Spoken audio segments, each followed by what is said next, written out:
하나님 말씀은 시편 1편입니다. 1절로 6절입니다. 복 있는 사람은 악인들의 꾀를 따르지 아니하며 죄인들의 길에 서지 아니하며 오만한 자들의 자리에 앉지 아니하고 오직 여호와의 율법을 즐거워하여 그 율법을 주야로 묵상하는도다. 그는 시냇가에 심은 나무가 철을 따라 열매를 맺으며 그 잎사귀가 마르지 않음 같으니 그가 하는 모든 일이 다 형통하리로다. 악인들은 그렇지 아니하며 오직 바람에 나는 겨와 같도다. 그러므로 악인들은 심판을 견디지 못하며 죄인들이 의인들의 모임에 들지 못하리로다. 곧 의인들의 길은 여호와께서 인정하시나 악인들의 길은 망하리로다.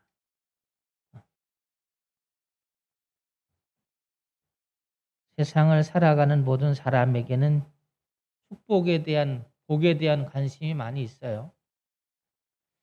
그래서 유대교의 5대 경전 중에 하나가 이제 서경이라는 것인데, 서경의 1편이 이제 홍보음에 나오는 이야기입니다. 여기 보면 5가지 복에 대해서 이야기를 해요. 수, 부, 강령, 유호도, 고종명, 이렇게 5가지를 얘기합니다. 천수를 누리듯 장수하고 살아가는데 불편함이 없을 만큼 풍요로움이 있고 몸과 마음이 건강하고 깨끗한 상태에서 평안하게 사는 것. 그리고 남에게 많은 것을 베풀고 선행과 덕을 쌓고 평안하게 인생을 마치는 것. 이게 이제 서경의 5가지 복의 내용이죠. 이게 이제 여러 나라로 퍼져가게 되고 우리나라에도 이제 영향이 있었죠. 그러면서 세월이 우리나라도 지나가면서 이 5가지 복이 조금 바뀌게 돼요. 그래서 먼저 사람들이 어떻게 얘기하면 치아가 좋아서 늙어도 맛있는 음식을 먹을 수 있고 자손이 많아야 되고 부부가 오랫동안 해로하며 살고 손님을 대접할 만한 재산이 있고 마지막에 명당에 묻히는 것. 이것이 이제 약간 변화된 우리나라에 토착된 거죠. 현대에 있어서 21세기에 5가지 복이라고 한다면 먼저 몸이 건강한 거고요.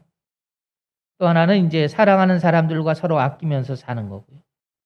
또 하나는 자식에게 손 벌리지 않아도 될 만큼의 재산과 삶의 리듬과 삶의 보람을 가질 수 있는 적당한 일거리가 있는 거고요. 그리고 나를 알아주는 참된 친구가 있다면 그것이 이제 현대인이 얘기하는 축복이라고 할 수 있죠.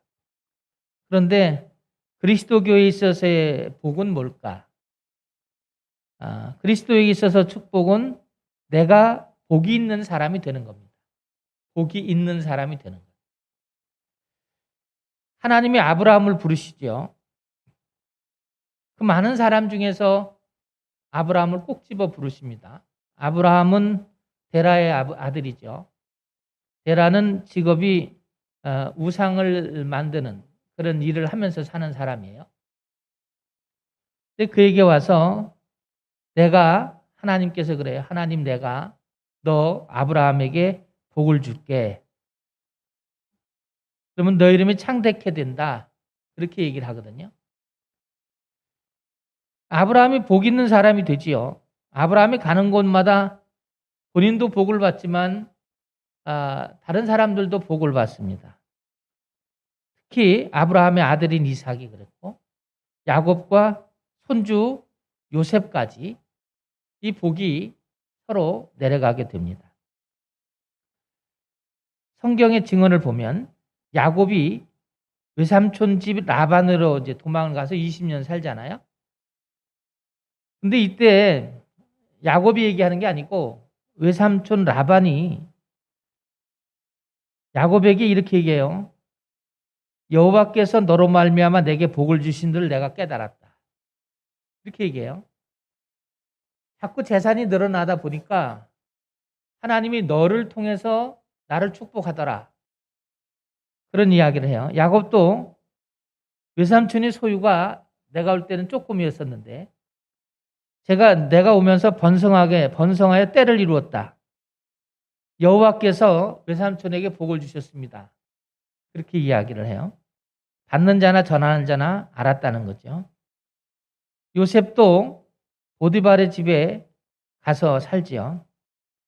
보디발이 총무를 맡겨요. 보디발이 뭐라고 하냐면 요셉에게 이렇게 얘기하죠. 하나님이 함께 하시고 하나님이 너에게 범사 형통하게 하셔서 내 집이 복을 받았다. 이렇게 얘기해요. 창세기 39장의 4절에 있는 말씀이거든요. 그래서 이제 요셉이 보디발의 총무가 돼서 보디발의 소유를 주관하게 되는데 하나님께서 요셉에게 복을 주시니까 애굽 사람이었던 보디발의 집에도 복을 누리고요. 이집트에도 나중에 복을 누리게 돼서 총리가 되잖아요.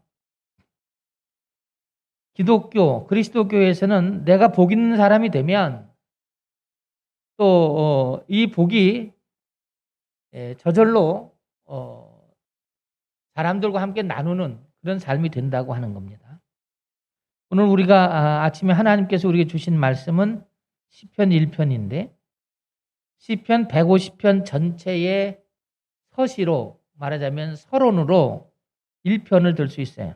1편의 이야기는 뭐냐면 그리스도인들의 삶의 바른 자세에 대한 이야기를 하고 있는 거예요. 사람들은 누구나 축복된 삶을 추구합니다. 그런데 본인이 축복된 삶을 사는 사람이라고 그렇게 인정하는 사람은 그렇게 많지 않아요. 우리는 우리 말씀을 우리가 묵상하면서 이런 오늘의 현실 속에서 진정한 축복을 누리고 사는 길을 성경이 이야기하고 있어요. 오늘 성경의 모습을 보면 1절에 보시면 구체적으로 설명을 합니다. 복 있는 사람은 히브리어로 아쉐르라는 말인데 무슨 의미냐면 하나님의 길을 똑바로 걸어가는 사람이란 뜻이에요. 복 있는 사람은 하나님이 만드신 길을 똑바로 걸어가는 사람.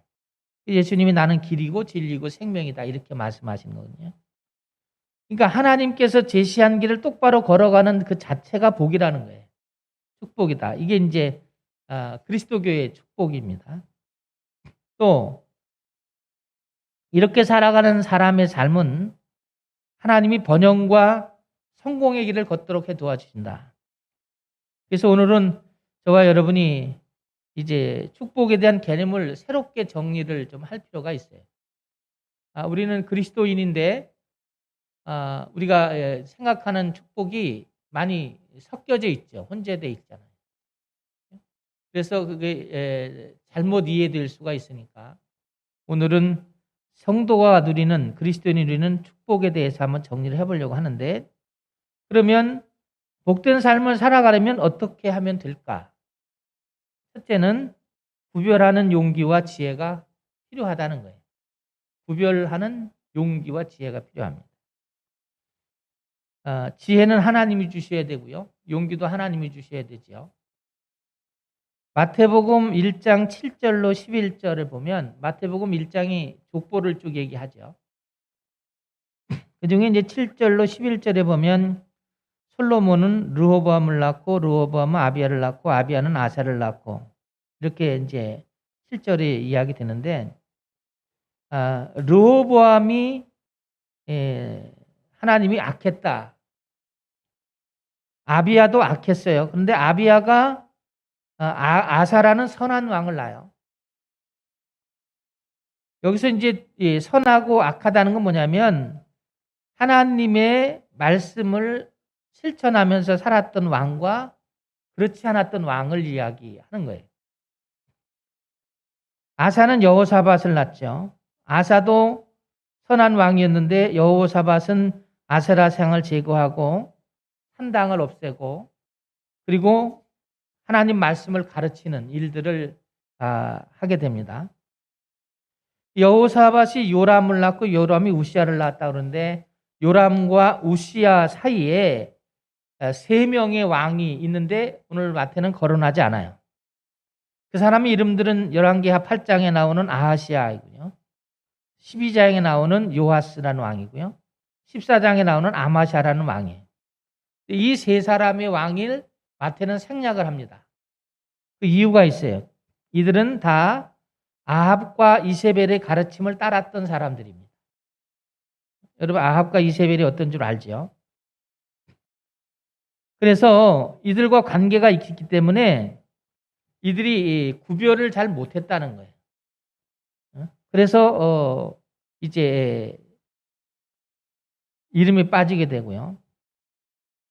이사벨이라고도 하죠. 이세벨이라고 하기도 하는데, 이세벨은 딸이 있죠. 아달랴라고 하는 딸이 있는데 구테타를 일으키잖아요. 그래서 사람을 죽이고 왕위를 찬탈하는 일들을 해요.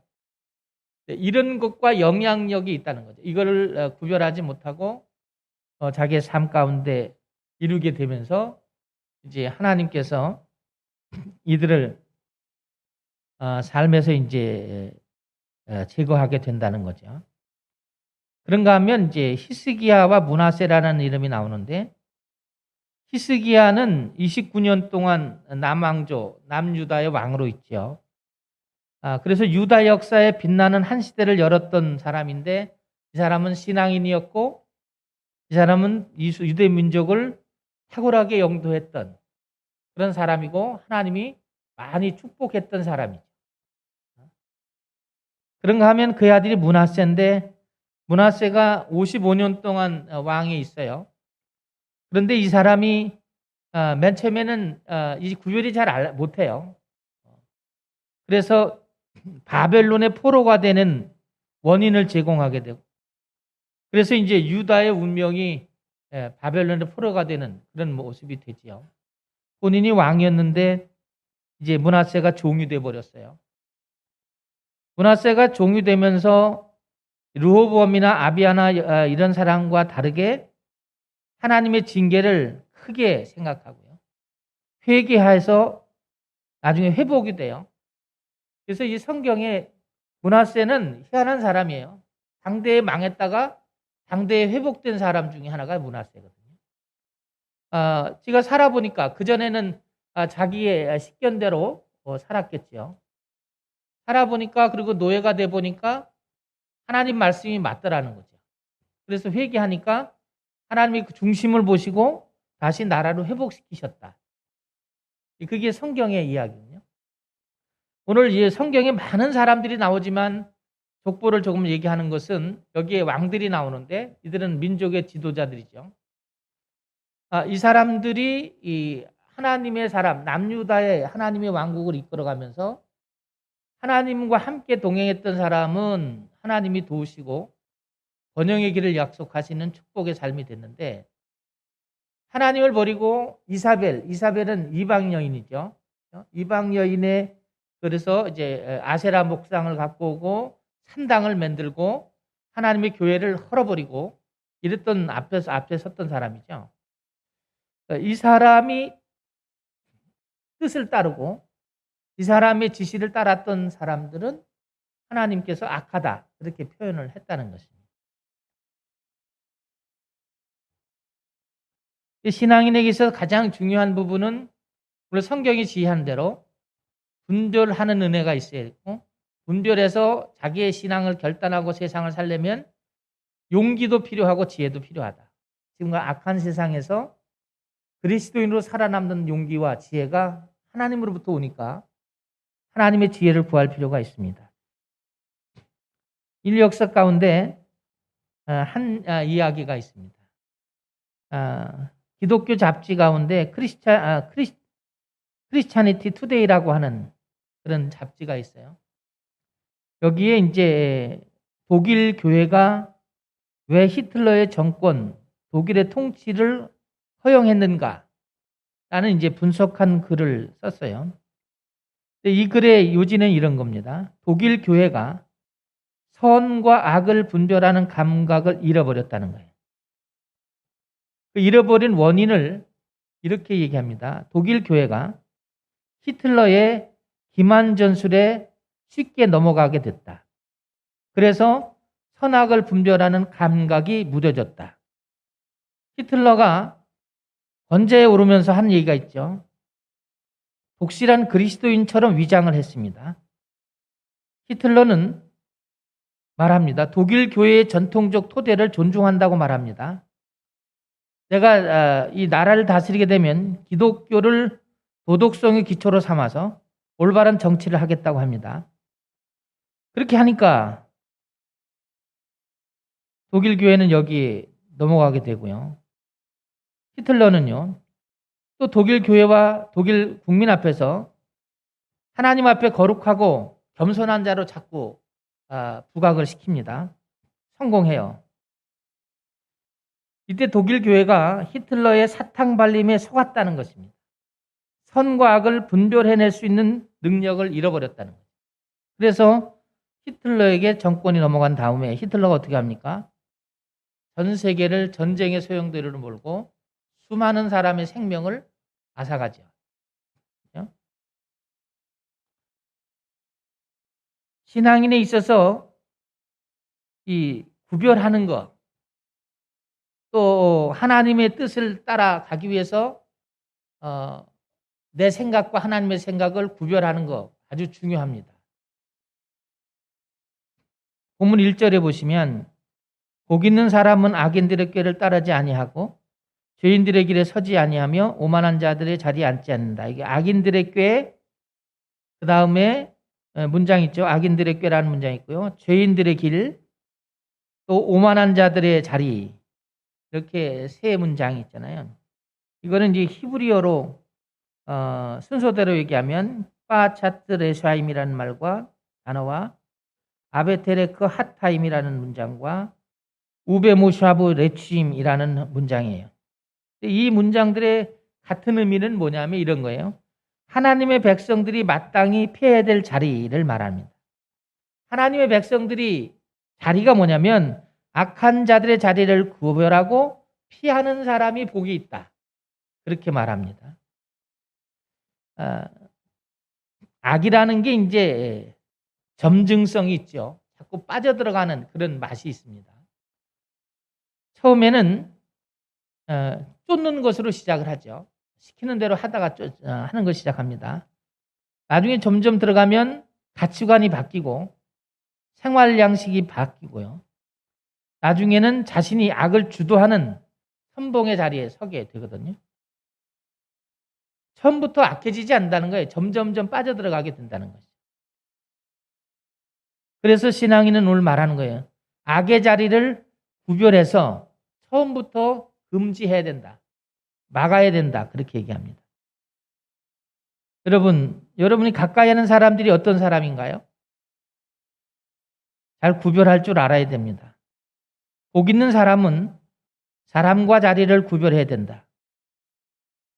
그래서 악한 자리를 구별해서 주위에 복 있는 사람들과 교제할 수 있어야 된다는 거거든요. 오늘 이 아침에 내가 교제하는 사람들, 내가 생각하는 모든 삶의 계획들, 이런 것들이 내가 하나님의 뜻과 어느 것이 갖고 배치되는지 잘 구별하시고 여러분들이 문화세처럼 회개하고 세워지는 용기와 지혜가 있는 이 아침이 되기를 주의 이름으로 축원합니다. 두 번째로 주님의 말씀과 동행하는 삶이 되어야 된다. 창세기 5장에 보면 아담의 자손의 계보가 나오죠. 아담이 가인과 이제 아벨을 이제 가정을 이루지 않아요? 근데 가인이 아벨을 죽이죠. 그 다음에 세월이 지난 다음에 하나님이 셋이라는 아들을 주셔서 셋이라는 자손을 통해서 노아의 자녀들을 통해서 세대가 연결됩니다. 이 창세기 5장에 나오는 아담의 족보는 결국 한마디로 말하면 오래 살다가 결국 죽었다 그런 얘기예요. 보통 900세, 800세 이렇게 살죠. 700세부터 900세를 왔다 갔다 살아요. 그러다 결국은 죽어요. 창세기 5장의 족보는 장수했다는 것입니다. 그런데 노아의 홍수가 있은 다음부터 사람의 수명이 120세로 단축이 된다는 거예요. 그런데 성경에 보면 이 죽음을 맛보지 않은 사람들이 둘이 나와요. 그 사람이 하나가 에녹이라는 사람이고요. 또 한 사람은 엘리야라는 사람입니다. 에녹은 어떤 사람이냐면 모세는 창세기 5장에서 아담의 족보를 기록하면서 에녹에 대해 얘기합니다. 아주 짧게 얘기하지만 매우 독특하고 인상적인 것을 우리가 알게 됩니다. 창세기 5장에 모든 사람이 죽고 죽습니다. 에녹은 죽음을 맛보지 않았다. 하나님이 에녹을 하늘로 데려갔다. 그렇게 얘기하니까 좀 다르죠. 히브리서 11장 5절에도 믿음으로 에녹은 죽음을 보지 않고 옮겼다. 이렇게 얘기해요. 그럼 에녹이 이런 하나님과 함께 이 죽음을 보지 않은 축복을 누릴 수 있는 비결은 뭘까? 성경은 그 비결을 하나님과 동행하는 삶을 살았다. 그래서 하나님이 하나님 나라로 옮기셨다. 이렇게 얘기해요. 에녹의 삶에서 발견할 수 있는 특징이 뭐죠? 하나님과 동행했다는 겁니다. 동행하는 삶을 살았다. 그러면 하나님과 동행하는 게 도대체 뭘 의미하는 걸까? 뭘 자꾸 하나님과 동행하라고 하는 걸까? 동행이라는 본래 의미는 산책하다, 교제하다, 걷다 그런 뜻이 있어요. 그러니까 원문을 그대로 지역하면 이런 말이에요. 하나님과 함께 친교하며 걷는다. 그게 동행이에요. 하나님과 함께 친교하면서 걷는 게 동행입니다. 하나님과 동행하는 삶에는 기쁨이 있고요. 안정과 평안이 있고요. 또 심령의 평안이 있을 뿐만 아니라 우리가 살아가면서 그리스도인이 돼요. 그리스도인이 된다는 것은 그리스도의 성품을 닮아가는 거거든요. 닮아가게 됩니다. 히브리서는 말이죠. 하나님을 기쁘시게 하는 자는 상을 받는다. 하나님을 기쁘시게 하는 게 뭘까요? 그리스도의 성품을 닮아가는 것. 그게 하나님을 기쁘시게 하는 것이고요. 우리가 부단히 신앙생활 오래 하면서 해야 되는 신앙의 작업은 바로 하나님의 성품을 우리가 닮아가기 위해서 애쓰고 노력해야 된다. 각자 기독교인들이, 각자 성도들이 해야 되는 상황이 뭐냐면 내 안에 하나님의 성품이 있는가? 그리스도를 닮아가고 있는가? 하는 것을 묻고 또 그렇지 않은 것들을, 그렇지 않은 바벨탑을 허물고 그리스도의 십자가로 세워가는 것. 그것이 우리의 평생의 신앙의 작업이죠. 교회 다니는 이유가 그런 것입니다. 거기에서 나는 죽고 내 안에 그리스도가 사는 것을 보면서 그게 그리스도의 누리는 행복이고 축복이 되어야 한다는 것이죠. 지금은 돌아가셨는데 오캄론 목사님의 글 가운데 어떤 집사님의 간증이라는 내용이 있어서 소개를 하려고 그래요. 이 집사님이 어느 날 몸이 자꾸 이상하더라는 거예요. 그래서 병원에 갔습니다. 병원에서 암이라고 진단을 하더라는 거예요. 앞으로 한 6개월, 몇 달밖에 살지 못한다. 이 시한부 인생 선고를 받았는데 이 집사님이 처음에는 무척 놀랐다는 거예요. 낙심도 됐다는 거예요. 시간이 지나면서 이 사람이 신앙인이었기 때문에 나의 죽음을 담대히 받아들입니다. 그러면서 자기의 삶을 정리하기 시작합니다. 만나야 될 사람들을 만나고 해결해야 될 문제를 해결하고 용서를 구하기도 하고 빚을 다 갚고 나중에 유서까지 씁니다. 그런데 의사 선생님이 말한 시한부 선고 6달이 지났는데도 몸이 말짱하더라는 거예요. 더 큰 병원에 가서 검사를 다시 합니다. 오진이라는 결과가 나왔다는 거예요. 그러니까 이 소식을 들은 많은 주변의 사람들이 죽을 것을 예상하고 모아놓은 재산을 다 써버렸는데 너무 안타깝지 않냐. 그래서 이제 만날 때마다 어쩌냐고 한 마디씩 위로를 합니다. 이제 어떻게 살 거야? 뭐 이렇게. 근데 이 집사님이 이렇게 말했다는 거예요.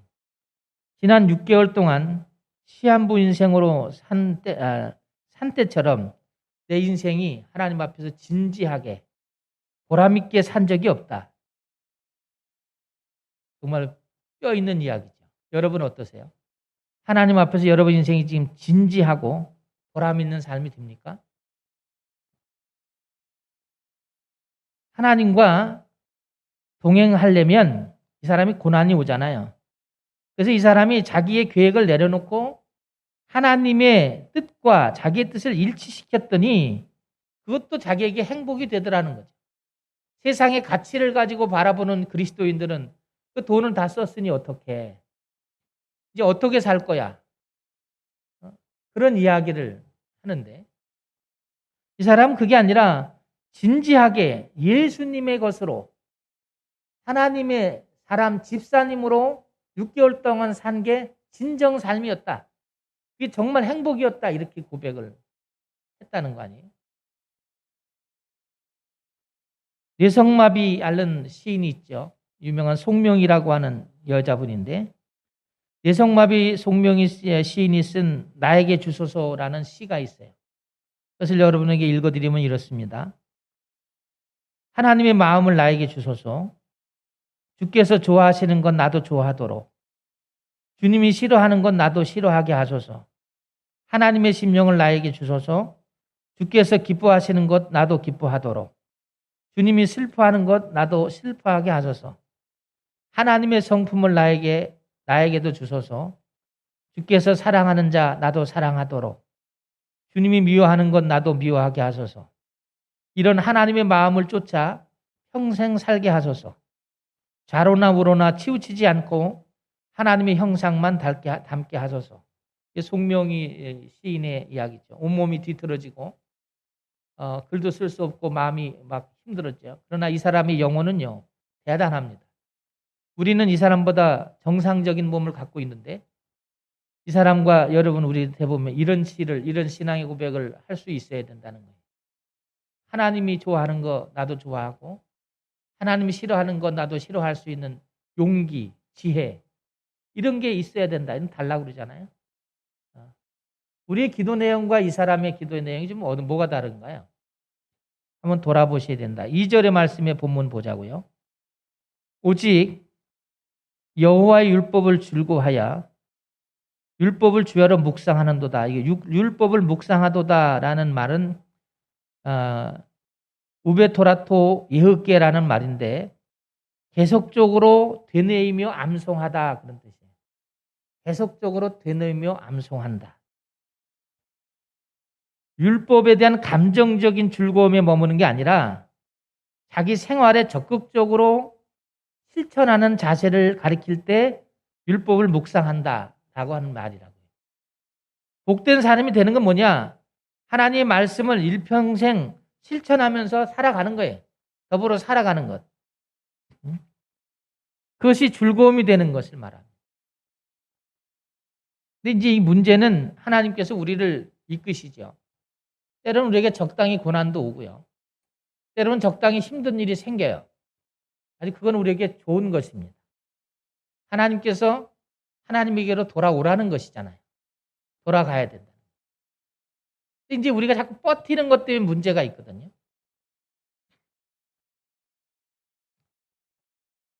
우리가 이제 하나님께서 우리를 교육하는 방법이 달라요.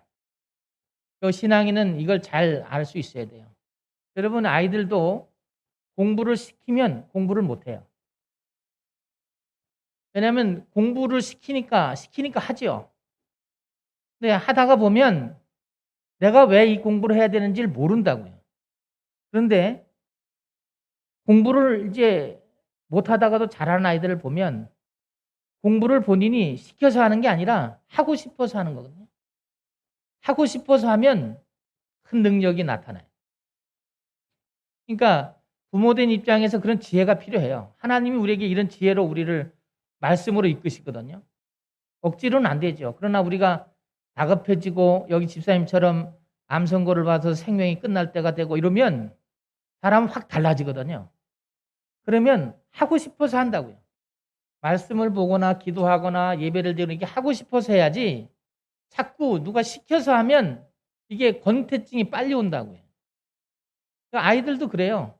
하나님 우리를 교육하듯이 하나님 우리 아버지고 우리는 자녀 아니에요? 우리가 하나님이 우리에게 자녀를 줬잖아요. 자녀를 이끄는 지혜로운 방법이 하고 싶어서 하도록 기다려주고 보호해주고 이끌어줘야 되거든요. 근데 이제 그게 안 돼서 자꾸 시키니까 아이들이 맨 처음 어렸을 때는 뭣도 모르고 막 한다고요. 근데 하다가 안 되지요. 여러분 시켜서 하는 거에 성과하고 하고 싶어서 하는 건 달라요. 예전에 우리 큰애가, 주애가 학교 다닐 때 공부를 그렇게 못했어요. 그건 제 잘못이죠. 애한테 충격을 많이 줬으니까. 분명히 우리 아버지인데 우리 아버지는 우리한테 집중 안 하고, 그때 우리 아이들이 교회에 어려운 애들이 많았으니까. 그런 애에 집중하니까 얘가 여기 상처를 받아가지고 우리 아들이나 딸이 그 충격이 많았죠. 늘 미안한 마음을 가져 기도만 했어요.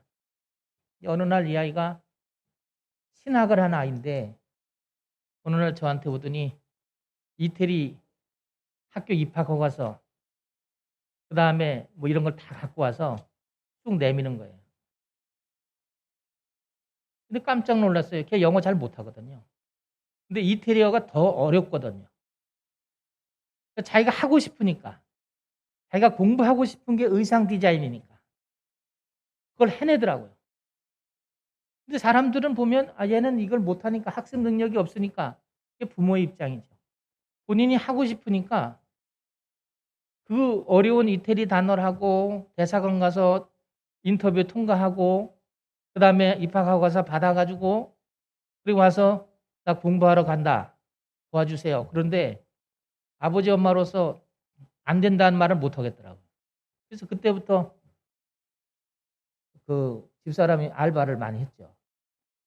나가서 별의별 일 다 하고, 그래서 이제 학비도 대주고 뭐 이렇게 한 적이 있는데, 제가 그때 느낀 거예요. 시켜서 하는 거는 공부가 아니다. 하고 싶어서 할 때는 이게 1년 사이에 이 사람이 이렇게 바뀐다. 하나님 우리에게 말하는 거예요. 율법을 주여로 묵상하라는 것은 우리가 하나님 때는 우리에게 너무 뻗히고 우리가 너무 막 이렇게 하나님 앞에 대적할 때 하나님 우리를 때로는 치시지요. 그것이 몸이 될 수 있고 사업이 될 수 있고 여러분의 삶이 될 수 있고 자녀가 될 수 있는데, 그때 신앙인은 생각해 봐야 돼요. 이게 하나님께서 나를 부르시는구나. 그래서 말씀을 통해서 이제 삶을 살아가다 보면 주님과 관계가 회복되면서 즐거움이 회복이 되죠. 그래서 율법, 하나님의 말씀을 이렇게 읽는 게 즐겁다고요. 아침과 저녁으로 읽는다는 건 뭐일까요? 아침에 하루를 시작하면서 용기를 가지고 지혜를 가지고 구별해서 살아야 되니까. 그래서 그게 신앙생활이고 세상 생활이고 그것이 이제 믿음의 생활이죠. 이걸 잘했던 사람이 노래 부른 게 있죠. 시편 119편 97절에 이런 말이 있어요. 내가 주의 법을 어찌 그리 사랑하는지요. 내가 그것을 종일 묵상합니다. 하나님을 인정하는 사람이 복이 있다는 거죠. 여러분, 하나님의 말씀을 인정하시고 주님과 동행해야 돼요. 말씀과 동행하는 삶이 하나님의 축복된 삶을 걸어가는 행복이 이루어지는 거죠. 우리는 이게 잘 안 되잖아요. 저도 그렇고 여러분도 그렇고. 안 되는 줄 알면서 자꾸 어그러지죠. 그래도 실망하지 말고 문하세의 경험을 통해서 또 다시 회개하고 일어나서 또 한 번 시작하고 하다 보면 나중에 되지요. 그래서 경건은 연습이다. 신앙생활은 연습이에요. 계속 연습하셔서 여러분 안에 주님과의 말씀과 동행하는 그런 오늘 한 해가 되시기를 주의 이름으로 부탁을 드립니다. 셋째로 의인에게 복을 주신다고 그랬어요. 오늘 성경의 내용을 정리해 보면 이렇습니다. 여긴 두 가지의 이야기를 하죠. 하나는 복 있는 사람과 복 없는 사람. 복 있는 사람은 어떤 사람이고 복이 없는 사람은 어떤 사람이다. 복 없는 사람은 뭐라죠? 악인, 죄인, 오만한 자라고 하죠. 이 세 사람의 세 부류의 공통점이 뭐죠? 하나님 말씀을 무시하고 자기 주관대로 사는 사람이에요. 하나님 말씀 무시하고 자기 주관대로 삽니다. 근데 복 있는 사람은 악인의 때를 따르지 않습니다. 악인의 꾀라는 말은 뭐냐면 악한 생각, 악인의 지혜를 말하는 거거든요. 하나님의 말씀에 어긋나게 사는 사람을 따라가지 않는다 하는 말이에요. 죄인의 길에 서지 않아야 복 있는 사람이 됩니다. 하나님 말씀에 어긋나지 않게 살아가는 것. 그러기 위해서 우리가 삶의 목표와 삶의 방법을 잘 정해야지 복 있는 사람이 됩니다. 그리고 여러분 중요한 것이 있습니다. 오만한 자리에 앉지 않아야 됩니다. 오만이란 뭡니까? 조롱하는 거예요. 비웃는 것을 말해요. 그거 봐, 교회 가서 열심히 하더니 되는 게 뭐가 있어. 이게 오만한 자들이 하는 말이거든요. 조롱하는 거죠. 오만한 자리에 앉지 않아야 하나님의 축복을 누릴 수가 있어요. 이 복을 누릴 수 없는 사람들이 특성을 성경에서 이렇게 표현하죠. 따르고 서고 앉고. 이거는 죄악의 점진성을 이야기하는 거예요. 맨 처음에 따라가죠. 죄인들 편에 서서 같이 놀지요. 그 다음에 그 자리에 앉아서 왕의 노릇을 한다고요. 처음엔 미혹을 당하다가 겉하고 동행하다가 완전히 자기가 주객이 바뀌는 것을 말해요. 그런데 복 있는 사람은 이렇지 않다는 거죠. 하나님의 말씀을 묵상하면서 성경을 가리키는 거죠. 그리고 그 말씀을 곰곰이 생각하고 그 말씀을 자기의 삶으로 실천하는 것. 거기에서 하나님을 따르는 의미와 행복을 찾는 것입니다. 성경에 욥이라는 사람이 있습니다. 욥은 큰 부자였습니다. 근데 욥을 어떻게 얘기하냐면 욥은 하나님이 평가하시는 거예요. 사람이 평가하는 게 아니고 온전하고 정직하여 하나님을 경외하고 악에서 떠난 사람이다. 하나님이 욥을 평가한 거라고. 그런데 사탄이 하나님에게 대들죠. 하나님이 도와주니까 그렇죠.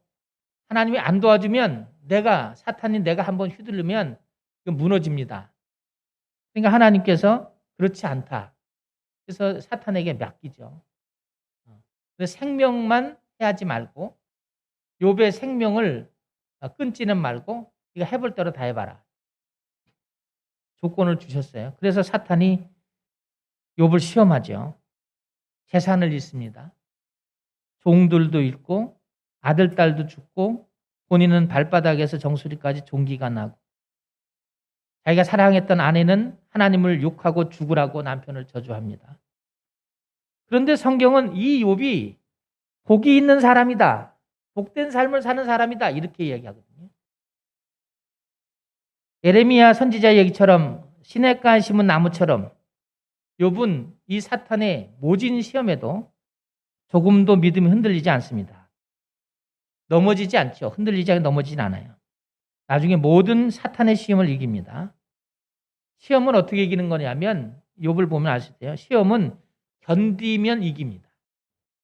이기려고 하면 집니다. 시험을 이기려고 대들면 지는데 견디면 인내하면 이겨지게 된다는 거죠. 그래서 하나님께서 이제 사탄의 시험이 다 끝난 다음에 욥의 믿음을 인정하지요. 그리고 갑절로 다시 보상하는 이야기가 욥기 42장에 나와요. 복된 삶을 살아가는 사람들은요. 어려움이나 실패가 없을 수는 없어요. 신앙생활하는데 이런 모습이 있죠. 이겨내기 어려운 아픔과 고통도 있어요. 그건 하나님께서 나를 연단하시는 것이라 그렇게 받아들여서 여러분이 말씀을 하고 동행을 할 때에 큰 힘을 얻을 수가 있어요. 6절의 말씀을 보자고요. 무릇 의인들의 길은 여호와께서 인정하시나 악인들의 길은 망하리로다. 의인들의 길을 때라크 차티킴이라는 말인데 의로운 삶의 양식을 의미하는 거예요. 삶의 양식, 삶의 어떤 형태를 얘기하는 거거든요. 그런 게 의로운 삶을 사는 거죠. 하나님은 의로운 삶을 사는 사람에게 옳다고 인정하시고 그를 축복해 주신다는 것입니다. 그래서 우리는 의인과 친밀한 관계를 맺어야 돼요. 살아가면서 우리가 세상에 내려가서 사람들과 만나서 관계를 맺을 때에도 하나님을 사랑하고 이웃을 사랑하라고 했으니까 잘 구별하시고 구별하고 분별하셔야 돼요. 그리고 교제를 하셔야 됩니다. 예수님께서 이렇게 얘기했어요. 복된 삶을 살아가는지 아니면 복 없는 삶을 사는 사람인지 그 이야기를 하면서 예수님이 심판에 대한 이야기를 합니다. 키질할 때, 키질은 하나님이 하시는 거죠. 알곡과 가라지로 나뉜다. 키질하기 전에는 알곡과 가라지가 구별이 안 되죠. 의인과 악인이 구별이 안 돼요. 알곡은 의인을 상징하는 말이고요. 겨는 악인을 상징하는 말이죠. 하나님께서 이제 키질할 때 이게 구분이 돼요. 알곡은 그 자리에 떨어지고 겨는 바람에 날아가 봅니다. 농부는 하나님은 알곡을 거두어서 곳간에 들이고 겨는 모아서 불에 태운다. 그래서 오늘 성경은 뭐죠? 악인은 의인들의 모임에 들지 못한다. 그렇게 이야기합니다. 악인들이 번성할 때가 있죠. 여러분 부러워하지 마세요. 이거 학계 선지자가 늘 고민한 건데 하나님이 대답을 하시잖아요. 부러워하지 말라. 그리고 그들의 기회를 쫓지 마라. 그럴 때일수록 의롭게 행동하는 길을 선택해야만 하나님 축복을 누린다라는 거예요. 신앙생활을 우리가 잘 해야 됩니다. 겉으로는 잘 판단이 안 되죠. 여러분이 한번 내가 하나님이 키질할 때 나는 어떤 신앙 입장인지를 한 돌아보시는 시간이 되면 좋겠어요. 어떤 사람이 교회를 왔어요. 교회를 왔는데 열심히 하더라고요. 기도 제목도 내놓고 같이 기도도 했어요. 자기가 원하는 것이 있었어요. 원하는 게 이루어지니까 그 다음부터 교회를 안 나오더라고요. 여러 가지 핑계를 대요. 이유로 대고. 그러니까 어떻게 할 수가 없죠. 그리고 교회 안 나온 지 꽤 됐어요. 여러분 교회 통보 안 하고 오래 안 나오면 제적당합니다. 교인이 아니에요. 근데 본인은 계속 영덕교회 교인이라는 거예요. 아니 교회에서는 아니라는데 본인은 교인이라는 거예요. 근데 어느 날 자기가 또 문제가 생겼어요. 그러니까 영덕교회 교인입니다. 그리고 다니면서 또 이제 성도들에게 기도도 부탁하고 이렇게 한다고요.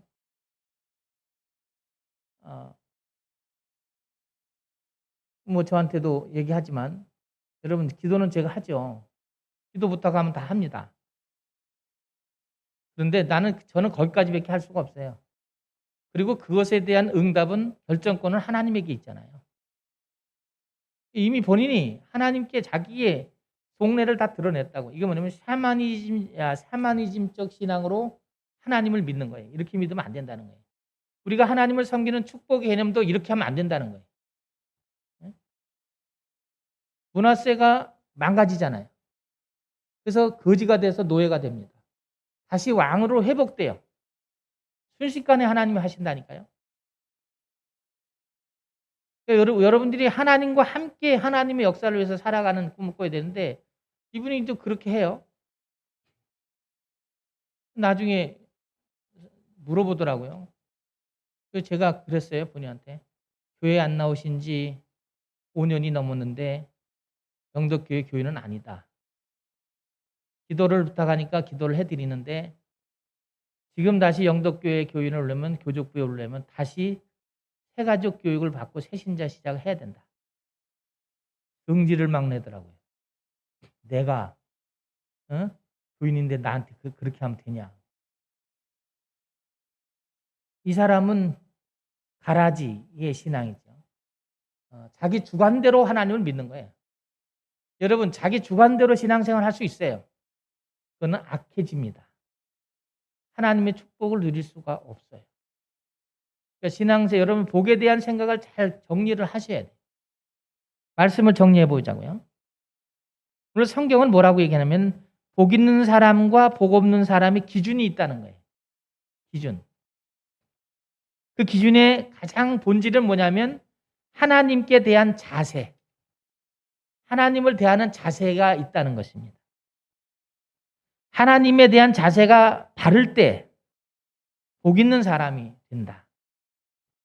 그러면 우리가 바른 자세를 가지려면 우리 스스로를 하나님 앞에서 예배드리거나 말씀을 요새 묵상하는 사역을 하고 있으니까 그래서 하면서 내가 세상과 내 주관과 하나님의 말씀을 구별하는 지혜와 용기가 있는가?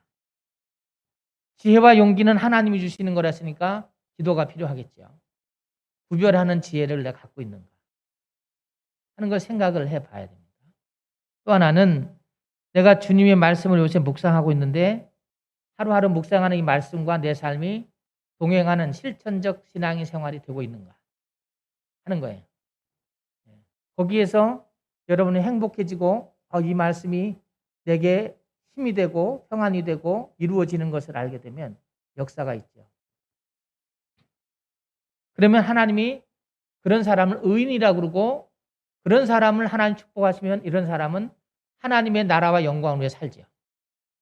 이게 받침이 안 되면 하나님의 일이라고 얘기하고 자기의 영화와 자기의 주관대로 산다. 어떤 청년이 교회에 전화했어요. 목사님, 왜? 내가 전도했어요. 근데 교회를 하나 소개해 주세요. 자기 친구 집이 소래라는 게 소래. 인천 소래 있잖아요. 소래포구. 그런데 교회를 소개해 달라는 거예요. 소개 못 해줬어요. 거기 우리 후배들도 있고 많이 있죠. 그러나 내가 그 교회에서 예배를 드려보지 않았기 때문에 할 수가 없다고요. 알 수가 없으니까 소개를 못해. 만약 처음 예수 믿는 교회 나가는 건데 잘못 소개되면 이게 큰일 나잖아요. 좀 두렵더라고요. 근데 아마 이 친구는 그랬던 것 같아요. 하나님이 나와 함께 하시는 걸 본인이 알고 하나님이 나를 축복하시는 줄 알아. 그러니까 친구가 볼 때도 똑같은데 왜 너는 되는데 나는 안 됐을까? 이 아이는 그렇게 얘기하겠죠.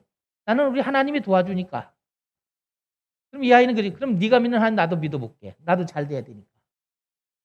맨 처음에 시작은 그렇게 하지만 교회 들어와서는 계속 그렇게 가면 안 된다는 거예요. 샤만이 되니까. 예수님 안에서 이렇게 구별하고 그리고 주의 말씀에 동행하고 그 다음에 하나님의 의의 복을 누리면서 의롭게 살아가게 되면 그게 신앙인의 축복이다. 여러분이 생각하는 교회 나와서 기도하고 또 여러분이 신앙하는 축복은 어떤 건가요? 이 말씀과 여러분이 배치된다면 생각해 보셔야 돼요. 시편이 150편인데 1편에서 하나님이 왜 이 서시 신앙인의 삶의 자세를 얘기할까? 그 다음에 나오는 쭉 시편의 이야기들은 사람들이 살아왔던 경험에서 하나님이 어떨 때 어떻게 도우시는가를 기록한 게 시편의 얘기잖아요. 내가 기가 막힌 수렁에서 아들한테 도망갔을 때 기도하니까 하나님이 이렇게 도와주시더라. 시편 75편의 다윗의 노래예요. 경험이라고. 여러분도 이런 여러분 나름대로의 하나님을 찬양하는 시편이 있어야 된다고. 그게 저와 여러분의 행복이 돼야 된다. 세상에 내려가 사시면서 여러분 여러분을 영혼을 잘 감당하시고요. 주님의 용기를 가지고 행복한 한 주가 되시기를 주의 이름으로 축원합니다. 하나님 아버지, 하나님께서 하나님 말씀을 우리에게 주시면서 복 있는 사람이 되려면 복된 삶을 살아가려면 해야 될 것이 있고 하지 않아야 될 것이 있다고 말씀해 주셨습니다. 하나님 우리에게 이 말씀을 마음에 받는 우리 영덕교회 지체들에게 하나님 한 주를 살아가면서 세상 가운데서 하나님의 것과 세상의 것을 구별하는 지혜를 주시고 또 이것을 이겨나가는 용기와 힘을 허락해 주시기를 원합니다. 그래서 우리 영덕교회 모든 지체들이 하나님 요즘 사역하고 있는 말씀을 매일 묵상하고 있습니다. 말씀과 동행하는 삶이 되게 하시고 마침내 하나님 주시는 행복한 삶으로 하나님께 영광을 돌릴 수 있도록 도와주시기를 원합니다. 하나님께서 우리 성도들을 시냇가에 심은 나무처럼 하나님의 은혜의 열매를 맺게 하시고 믿음의 역사의 주인공이 되셔서 하나님이 나와 함께 하시는 형통의 일들을 세상에 증거하는 증거자가 되게 축복하여 주시옵소서. 예수님의 이름으로 기도합니다.